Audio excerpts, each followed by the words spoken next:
ஐயோ, ஃபர்ஸ்ட் ஃப்ளோர்ல Indian பேங்கையும் ground ஃப்ளோர்ல லலிதா ஜுவல்லரியும் ஒளிச்சு வச்சிருக்கானே. எதை எடுக்கன்னு தெரியலையே. 1 2 3 4 5 இது தலைவருக்கு. இது ஒர்க் பண்ண நமக்கு கமிஷன் சைடுல விட்டுலாம். தம்பி உனக்கு இல்ல, அதான் வச்சுக்க. யாரு கை? ஐயோ அப்பா. ஏண்டா ஏன் பணத்தை எடுத்து எனக்கே குடுக்குறியா? எத்தனை நாளா நடக்குது இந்த வேலை? ஒண்ணும் இல்ல, பக்கத்து வீட்டாங்க.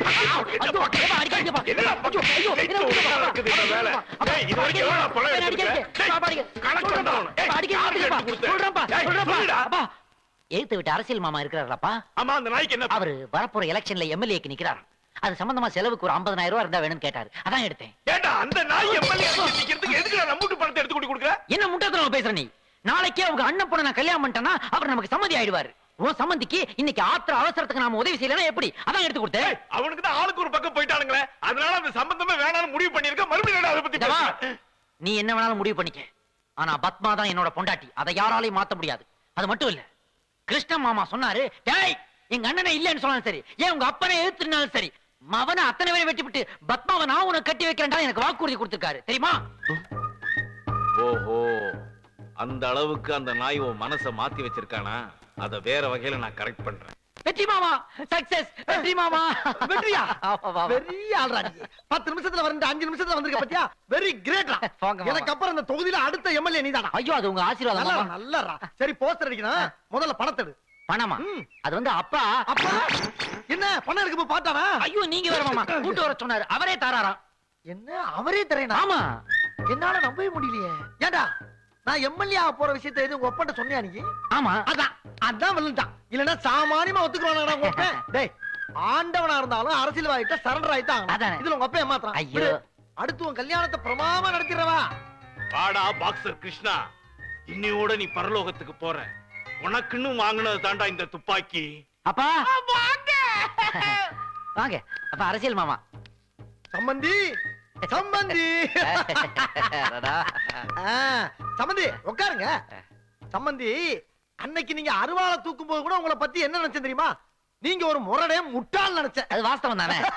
இப்ப மாப்பிள்ளை சொன்னதுக்கு பின்னால தெரியுது நீங்க ஒரு நல்ல மனசுக்கார பையங்கிறது. அப்புறம் சம்பந்தி, நீங்க இப்ப கொடுக்கக்கூடிய 50,000னால நம்ம உறவு முறிஞ்சிடப்படாது.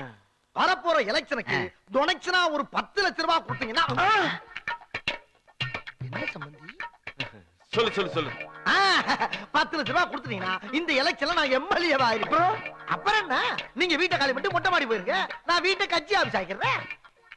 ஒண்ணு யோசிக்காதீங்க, இது ஒரு சம்பந்திக்கு சம்பந்தி செய்யக்கூடிய கடமை. என்ன நான் உனக்கு செய்ய போறது கடமை இல்லடா, காரியம். என்ன காரியம்? கேட்டா இத்தனை நாளா என் பையனை ஏமாத்தி பணம் புடுங்கிட்டு இருந்த, இப்ப என்ன மிரட்டி சொத்தை எழுதி வாங்கலாம்னு பாக்குறியா? டேய் அப்பா, மாமாவை கூப்பிட்டு வச்சு இந்த மாதிரிலாம் பண்றது நல்லா இல்ல. பேசாத. அவர் கோச் கதை முடிக்குது.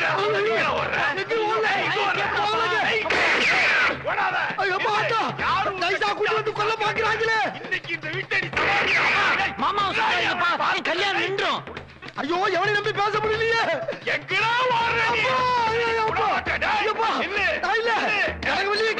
கடைசியாவனே பாத்துக்கிறேன். ஐயோ, இந்த மாதிரி துப்பாக்கியா கீழே ஓடு. நான் உன் புள்ள மாதிரி எதா இருந்தாலும் பேசி தீர்த்துக்கலாம். என்னடா உன்கிட்ட பேசுறது? சுட்டிட்டு தாண்டா உன்கிட்ட பேசுவேன். நீ பாரு, வேணா சுட்டா கடவுளி நான் சத்துட்டேன். அவனை 2ல 1 நான் பாத்துறேன். பாத்திருக்கேடா? 3 குண்டு இருக்குடா. 3 குண்டு மறுபடியும் சின்னங்கறியே. உனக்கு எதுக்கு நான் புள்ள குடிக்காம? நீங்க டயர் அடிச்ச மாதிரி சத்தம் கேட்டதே. டயர்ல உன் புருஷன் உசுறு வெடிச்சிருக்க முடியும். கொஞ்சம் அசல் வந்தா உன் பூவும் பொட்டெல்லாம் அழிஞ்சிருக்கு. இந்த பாவி என்ன சுடுவேன்னு அடம்பிட்டாரு. இருங்க இருங்க, என்ன நடந்ததுன்னு சொல்லுங்க. என்ன நடந்துச்சா? ஒண்ணும் தெரியாது. என் புள்ளைய மயக்கி பொண்ணை கட்டி தரேன் பொண்ணை கட்டி தரேன்னு என் வீட்டுல இருக்கிற மொத்த பணத்தை சுட்டிட்டு வர சொல்லி இருக்கிறான். இன்னைக்குதான் கை குளமா பிடிச்சேன். அப்படியா? என்ன அப்படியா ஓப்படியானுகிட்டு பொண்ணுக்கு சித்தப்பனா இருந்துகிட்டு மாமாவனை பாக்குறான் இந்த நாய். இப்படி மானங்கட்ட பொழப்பு பழைக்கிறதுக்கு நாட்டுக்கிட்டு சாவலாம். என்ன அவன்கிட்ட நியாயம் பேசிட்டு தள்ளு.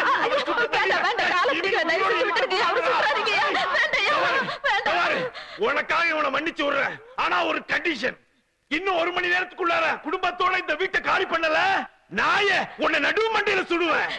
என்னங்க திடீர்னு காலி பண்ண சொன்னா நாங்க எங்க போவோம்? ஒரு பெரிய மனுஷன் காலி பண்ணுன்னு வாய்க்கு வாய் சொல்லிக்கிட்டு இருக்காரு. அவரை எதிர்த்து அப்ப நீ எடுத்தாமா சட்டை. ஐயா நீங்க ஒண்ணு கவலைப்படாதீங்க. மாட்டுக்கு ஒரு சூடு, மனுஷனுக்கு ஒரு சொல்லு. இந்த கிளம்பிட்டேன் நானு. ஐயா நீங்க துப்பாக்கி கொண்டு உள்ள வச்சு சாப்பிட்டு போய் படுங்க. கனவுல நான் ரோட்டு முக்கில அடிக்கிற புள்ள குட்டி வா. ஐயா அவன் இது வரைக்கும் உன்கிட்ட வாங்கின பணத்துக்கு இந்த பைக்கை நம்ம வீட்டு வாசப்பல கொண்டு நிறுத்துறா. சரிப்பா. எது பைக்கா? எடு எவன் கேப்பா? அப்பாவே சொல்லிட்டார் ராஸ்கல். இன்னும் 1 மணி நேரம் கழிச்சு நான் இங்க வருவேன். சரிங்க. நீ இங்க இருந்த அந்த தொட்டி செதறது மாதிரி உன் தலை செதறும். ஜாக்கிரதை. மாமா மாமா எங்க அப்பன் உங்கள மாதிரியே ஒரு கிறுக்கன். அவன் சொன்னான்றதுக்காக இந்த வீட்டை நீங்க காலி பண்ண வேண்டாம். நீங்க இங்கதான் இருக்கணும். அப்பதான் ஏன் கல்யாணம் நடக்கும். அப்பனு மருமா நாடகம் ஆடுறீங்க. எனக்கு ஜென்மத்துல கல்யாணம் மாமா. நான் நினைச்சது எதுவுமே நடக்காதுண்ணே. உங்க பையனுக்கு வேற ஒரு பொண்ணை பார்த்து முடிச்சிருங்க. ஆமா. என்னப்பா சொல்ற? அண்ணே என் பொண்ணை உங்க பையனுக்கு கட்டி வைக்கணும்னு தான் எனக்கு ஆசை. ஆனா என் பொண்டாட்டி ஏற்கனவே பார்த்து வச்ச எதிர் வீட்டு பையனை தான் கல்யாணம் பண்ணி வைக்கணும்னு ஒத்த கால நிக்கிறா. நான் என்ன பண்ண முடியும்? எப்படியோ உன் பொண்ணு கல்யாணம் ஆனதா சரிதா. உன் பொண்டாட்டி சொன்ன மாதிரியா முடிச்சிரப்பா. என்ன செல்ல முத்தண்ணே, தெரிஞ்சு பேசுறீங்களா தெரியாம தான் பேசுறீங்களா? அந்த பையனை கல்யாணம் பண்ணி வைக்கணும்னா 5 லட்சம் ரூபாய் வேணும். அதுக்கு நான் எங்க போவேன்? நல்லா பேசுறீங்க போங்க. அதுவும் சரிதான். இப்ப ஒண்ணும் கெட்டு போயிடலப்பா. உடனே உன் தம்பிய தனியா பார்த்து பேசி கல்யாண வேலைகளை முடி. தங்கராஜ், உன் தம்பியை போய் பாரு, கண்டிப்பா செய்வான். கூட பிறந்தவங்க கிட்ட கௌரவத்தை பார்க்கலாமா? தயவு செஞ்சு போப்பா. போறேன்னு கண்டிப்பா போறேன். தம்பி, அண்ணன் தம்பிக்குள்ள 1000 பிரச்சனை இருக்கலாம்ப்பா. ஆனா வீட்டுல நல்லது கெட்டதுன்னு ஒண்ணு நடக்கும் போது 3 பேரும் ஒண்ணு சேர்ந்துருவாங்கன்றத 4 பேருக்கு தெரியப்படுத்த வேணாம். அது நம்ம கடமை இல்ல? சரி இப்ப அதுக்கு நான் என்ன பண்ணணும்? நம்ம பாப்பாவுக்கும் எதிர் வீட்டு பையனுக்கும் பேசி வச்சோம்ல, அந்த கல்யாணத்தை காசு பணம் பார்க்காம நீயே முன்ன நின்னு ஜாம் ஜாம் நடத்திருப்பா. அதான் நம்ம குடும்பத்துக்கும் கௌரவம். உன் மாமனாரான மதிப்பாரு. எனக்கும் என் தம்பிங்களை தப்பா வளர்க்கலன்ற ஒரு பெருமை இருக்கும்பா. தம்பி, இந்த ஒரு விஷயத்துல மட்டும் உன் பொண்டாட்டி பேச்ச கேட்காதப்பா. இது பாருங்க, என் பொண்டாட்டி அடுத்தவங்கள பத்தி என்கிட்ட போட்டு கொடுக்கறவனும் இல்ல, அவ பேச்ச கேட்டுட்டு ஆடுற அளவுக்கு நான் முட்டாளும் கிடையாது. உங்க தகுதிக்கு மீறி நீங்க ஆசைப்பட்டீங்களே, அது தப்புன்னு உங்களை உணர வைக்கிறதுக்காக தான் இந்த கல்யாணத்தை நானே நிறுத்தினேன். முதல்ல நீங்க அதை புரிஞ்சுக்கங்க. ஏன்பா நானா தகுதிக்கு மீறி ஆசைப்பட்டேன்? பின்ன 5 லட்சம் ரூபாயில உங்க பொண்ணு கல்யாணம் பண்ணி வைக்க ஆசைப்படுறது உங்க தகுதிக்கு மீறினது இல்லையா? என்னப்பா இது? என் தம்பி நீ உனக்கே ஒரு பெரிய ஃபேக்டரி ஓனர் வீட்டுல பொண்ணு எடுத்திருக்கும் போது உன் அண்ணன் நான் என் பொண்ணுக்கு 5 லட்சம் ரூபாய் செலவுல கல்யாணம் பண்ணி வைக்க ஆசைப்படக்கூடாதாப்பா? இது பாருங்க, உங்களை என்னை சேர்த்து வச்சு பேசாதீங்க. உங்க தகுதி வேற, என் தகுதி வேற. உன் தகுதி வேற, என் தகுதி வேறையாப்பா? நிச்சயமா. எனக்கு கல்யாணம் நடக்கும்போது நான் ஒரு கம்பெனியோட ஜெனரல் மேனேஜர். ஆனா இப்ப நீங்க ஒரு சாதாரண தொழிலாளி. மாசம் 3000 ரூபாய் சம்பளம் வாங்குறீங்க. நீங்க உங்க பொண்ணுக்கு 50,000 ரூபாய் 1 லட்சம் ரூபாய் செலவு பண்ணி கல்யாணம் பண்ணி வைக்கணும்னு நினைக்கிறது நியாயம். அதை விட்டு 5 லட்சம் ரூபாய் செலவுல கல்யாணம் பண்ணி வைக்கணும்னு நினைக்கிறது ஆசை இல்ல, பேராசை. அத முதல்ல தெளிவா தெரிஞ்சுக்கங்க. ஆமாண்டா, பார்த்தவன் தான். நான் பேராசக்காரன் தான், தகுதி இல்லாதவன் தான். ஆனா நீ முதலாளி, பெரிய முதலாளி. ஆனா ஒண்ணு மட்டும் ஞாபகம் வச்சுக்க, இந்த முதலாளியை உருவாக்குறது இன்னொரு முதலாளி இல்லடா, காக்கி சட்டை போட்ட இந்த தொழிலாளி தான்டா. தயவு செஞ்சு இன்னொரு இந்த வார்த்தை என்கிட்ட சொல்லாதீங்க. எந்த தொழிலாளியும் ஒரு முதலாளியை உருவாக்க முடியாது. இன்னைக்கு நான் இந்த நிலைமையில இருக்கேன்னா அதுக்கு காரணம் என்னுடைய உழைப்பு, என்னுடைய தனித்திறமை. அதுக்காக நீங்க எனக்கு செலவு பண்ணல, என்ன படிக்க வைக்கல நான் சொல்லல. அந்த அளவுக்கு நான் நன்றி கெட்டவனும் கிடையாது. என்ன நீங்க இது வரைக்கும் எனக்காக ஒரு 50,000 ரூபாய் செலவு பண்ணிருப்பீங்களா? இந்தாங்க 1 லட்சம் ரூபாய் இருக்கு. நீங்க எனக்காக செலவு பண்ணதை விட 2 பங்கு பணம் இதுல இருக்கு. இந்த பணத்தை வச்சுக்கிட்டு உங்க பொண்ணு கல்யாணத்தை நடத்துங்க.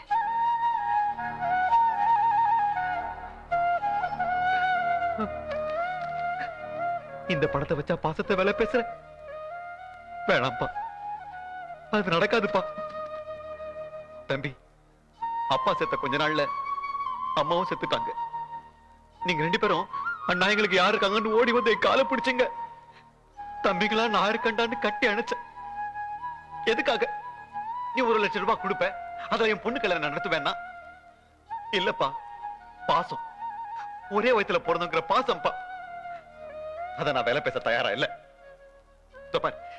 என் பொண்ணு கல்யாணம் நடக்கலனாலும் பரவாயில்ல, இந்த படத்தை நீயே வச்சுக்கப்பா, நீயே வச்சுக்க. நான் கொடுத்த பணத்தை வேணான்னு தூக்கி எறிஞ்சிட்டு போறீங்கல்ல, இப்ப சொல்ற நல்லா கேட்டுக்கங்க. என்னுடைய உதவி இல்லாம அவனோட 4 பிள்ளைங்களுக்கு அவனால சாப்பாடு போடவும் முடியாது. உங்களால உங்க பொண்ணுக்கு இந்த ஜென்மத்துல கல்யாணம் பண்ணவும் முடியாது. என்ன சொன்ன? என் பொண்ணுக்கு இந்த ஜென்மத்துல கல்யாணம் நடக்காதா? நிச்சயமா நடக்காது. டேய், சவாலா விடுற? சவாலா விடுற? இப்ப சொல்றேன்டா, பேசின மாப்பிளைக்கு அவன் கேட்ட நகை எல்லாம் போட்டு உன் கண்ணு முன்னாலே கல்யாணத்தை நடத்தி காட்டான்டா. நான் பார்க்க தானே போறேன். இதடா பார்க்க போறது. அம்மா அப்பா இல்லாத உன்னை வளர்த்து பெரிய ஆளாக்கும் போது என் பொண்ணுக்கு அப்ப நான் இருக்கேன்டா. அவன் கல்யாணத்தை ஜாம் ஜாம் நடத்தல, நான் தங்கிற சீலடா. டேய், இன்னில இருந்து எனக்கு தம்பிங்களே இல்லடா, செத்துட்டானுங்க. ஒண்ணு சொல்றேன், நான் செத்துட்டா என் பணத்து மேல உன் நிழல் கூட வந்து விழக்கூடாது சொல்லிட்டேன். ஜாக்கிரதை. நன்றி கட்டவனுங்க, நயபந்தியனுங்க, துரோகிங்க, என்னையோட தலை முழிக்கிறேன்.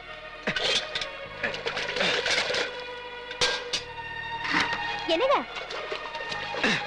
ஏங்க ஐயோ என்ன ஆச்சுங்க? ஏன் தண்ணி எடுத்து ஊத்திக்கிறீங்க? அண்ணன் தம்பி உறவே இன்னைக்கு புரிஞ்சு போச்சு. எனக்கு 2 தம்பி கண்டானுங்களே, அவனுக்கு செத்துறானுங்க, நான் தலை முழுகிறேன். என்னங்க சொல்ற? ஐயோ என்னங்க இது? ஏய், நான் சோறு போட்டு வளர்த்த அந்த நாய் சொல்லுது, அவர் தகுதி பாரியா, என் தகுதி பாரியா? என் தகுதி என்னன்றத அவனுக்கு காமிக்கிறேன். என்னங்க சித்தப்பா வந்திருக்காரு. ஏன் அந்த பொறுக்கு எனக்கு இங்க என்ன வேலை? அவன் மூஞ்சில முழிக்க உடனே கார் துப்பிட்டு வந்தானே, இங்க எதுக்கு வந்தான்? அப்பா வந்திருக்கிறது சிவராம் சித்தப்பா இல்லப்பா, கிருஷ்ணன் சித்தப்பாப்பா. அந்த சோம்பேறி நாயா, அவனால தான் எனக்கு இத்தனை அவமானம். இன்னைக்கு அவனை 2 துண்டாக்கிறேன். எங்க வருவாள்? சொல்றது கேளுங்க, அவசரப்படாதீங்க. எங்கடியா தருவா? ஐயோ இன்னும் பல வீடியோக்களை காண சன் லைஃப் சேனலை சப்ஸ்கிரைப் பண்ணுங்க.